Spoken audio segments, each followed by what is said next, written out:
Management of fits, झटका, epilepsy, seizures, वो manage कैसे करेंगे इसके बारे में बात करेंगे। तो जनरली जो भी लोग हमारे पास आते हैं एडवांस्ड एज में, तो उनको झटके की बीमारी होती है और वो उसके लिए कुछ ना कुछ दवा खा रहे होते हैं, फिर भी वो कहते हैं कि हमको झटका आ गया।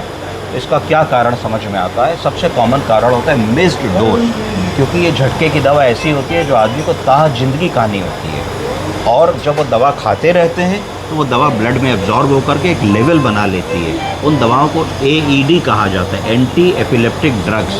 तो जब वो लेवल बना लेते हैं उस तरीके का, तो सीजर एक्टिविटी आने ही नहीं देते, क्योंकि ब्लड में सीजर एक्टिविटी आने की कोशिश करेगी, ब्लड का लेवल बना हुआ है तो वो सीजर को कंट्रोल कर देगी। पर जहाँ पे आपकी एंटी एपिलेप्टिक ड्रग्स की डोज मिस होती है, तो वहाँ पे क्या होता है कि सीजर एक्टिविटी बढ़ने लगती है, प्रेसिपिटेट हो जाती है। तो पहला कारण ये समझ में आया कि हमारे मरीज़ ने अपनी दवा मिस कर दी है।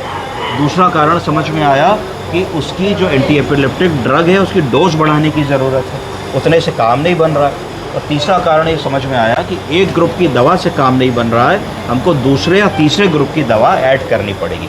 आज जो केस हमारे पास है ये बहुत डिफ़िकल्ट केस है।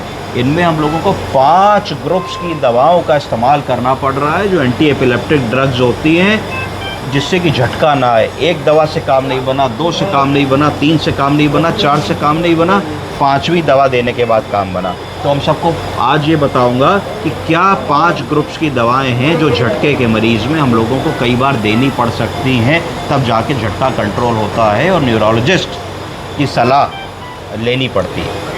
तो हमारे न्यूरोलॉजिस्ट की सलाह के बाद ये दवाएं हम लोगों ने शुरू की। डॉक्टर साहब ये बताइए कौन सी दवा है? सर इप्टियोन।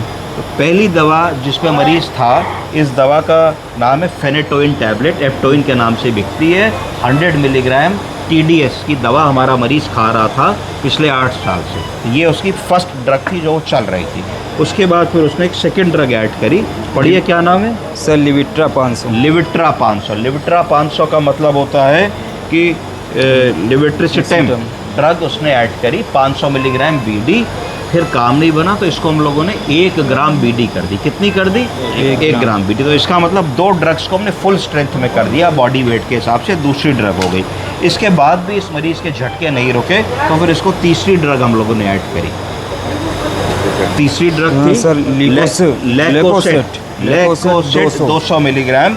लैकोसेट में कौन सी दवा होती है? लैकोसामाइड। तो इसको भी 200 मिलीग्राम हमने BD ऐड करी फुल डोज में। इसके बाद भी मरीज़ को झटके आते रहे। उसके बाद फिर हम लोगों ने इनको वेलप्रोल CR ऐड करा, सोडियम वेलपोरेट ऐड करी फुल डोज में BD। चौथी इंपॉर्टेंट ड्रग ऐड करी झटके को हैंडल करने के लिए। उसके बाद भी झटकों में कभी कभी इंटरमिटेंटली झटके आ रहे थे, EEG में हम लोगों ने देखा, तो फिर उनको हम लोगों ने क्लोबा MT10 ऐड करी, क्लोबाजाम। तो इतनी ड्रग्स के बाद जा कर के हमारे मरीज़ के झटके ख़त्म हुए। तो ये देखना होता है कि कभी भी कई बार जब हम मरीज़ देखते हैं तो उसकी एक दवा से काम नहीं बनता। तो सबसे पहला मैं ये बताना चाहूँगा कि ड्रग की डोज को टाइट्रेट करना बहुत ज़रूरी है। उस मरीज़ को उस ड्रग की मैक्सिमम क्षमता की डोज देनी है सबसे पहले।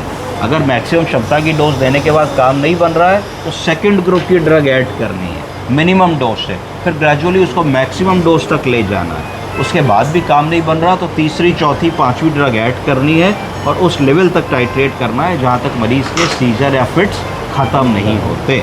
और ये दवाएं फिर चलती ही रहती हैं, इनको एब्रप्टली कभी भी नहीं रोका जा सकता है। तो आपको स्ट्रिक्ट इंस्ट्रक्शंस देने हैं कि इन दवाओं को आप हम लोगों से बिना पूछे बिल्कुल भी ना रोकें। ठीक, धन्यवाद।